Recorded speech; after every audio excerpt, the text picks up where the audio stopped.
নেশা পাচারকারীদের উপদ্রবে আতঙ্কিত হয়ে পড়েছে ত্রিপুরা সিপাহীজলা জেলা খেদাবাড়ি গ্রাম পঞ্চায়েত এলাকার মানুষজন। পুলিশের ভূমিকা নিয়ে উঠছে প্রশ্ন।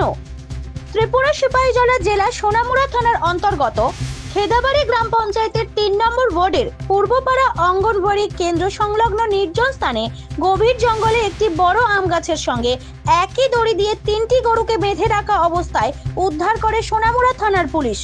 তবে ধারণা করা হচ্ছে হয়তোবা কোনো একটি জায়গা থেকে গরু চোররা গরুগুলিকে চুরি করে এনে খেদাবাড়ির গভীর জঙ্গলে বেঁধে রেখেছিল। পুলিশ সোমবার গোপন খবরের ভিত্তিতে এই গরুগুলিকে উদ্ধার করতে সক্ষম হয় এবং নিয়ে আসা হয় সোনামুড়া থানায়। পুলিশের পক্ষ থেকে জানানো হয়েছে এই গরুগুলির প্রকৃত মালিক যদি উপযুক্ত প্রমাণ দিতে সক্ষম হন তবে সেই গরুগুলিকে তাদের হাতে তুলে দেওয়া হবে।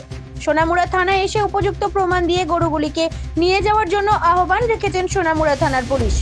আজকের অভিযান সম্পর্কে কি অভিযান ছিল? আজকের অভিযানটা হলো, আমাদের কাছে একটা গোপন খবর ছিল সোনামুড়া খেদাবাড়ি ওইখানে একটা গভীর জঙ্গলে 3টা গরু বাঁধা অবস্থা আছে। তো সেই খবরের ভিত্তিতে আমরা ওইখানে গিয়ে অভিযান চালিয়ে গিয়ে দেখি গরুগুলি পাই, কিন্তু গরুগুলি কোনো সঠিক বা বৈধ বা কে বা কাহারা গরুগুলি বাঁধছে এরকম কোনো মালিক পাওয়া গেছে না।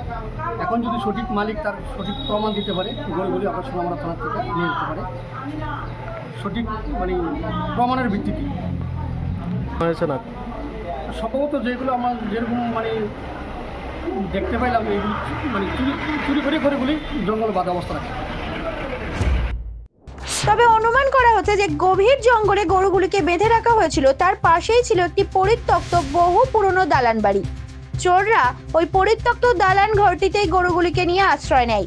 তাছাড়া ঘরটির পরিবেশ দেখে সহজে অনুমেয় যে রাতের আধারে নেশা সেবনকারীদের আস্তানায় পরিণত হয় এই স্থানটি। সেখানে পড়েছিল বিভিন্ন নেশার সরঞ্জাম। আর এই গোটা ঘটনায় বিরাট চক্র জড়িত রয়েছে বলে অনুমান পুলিশের। যদিও পুলিশের পক্ষ থেকে বিষয়টি নিয়ে খোঁজ খবর করা হচ্ছে। পুলিশের ধারণা খুব শীঘ্রই হদিশ মিলবে চোরদের। ত্রিপুরা থেকে বিক্রম কর্মকারের রিপোর্ট, জেলার বার্তা।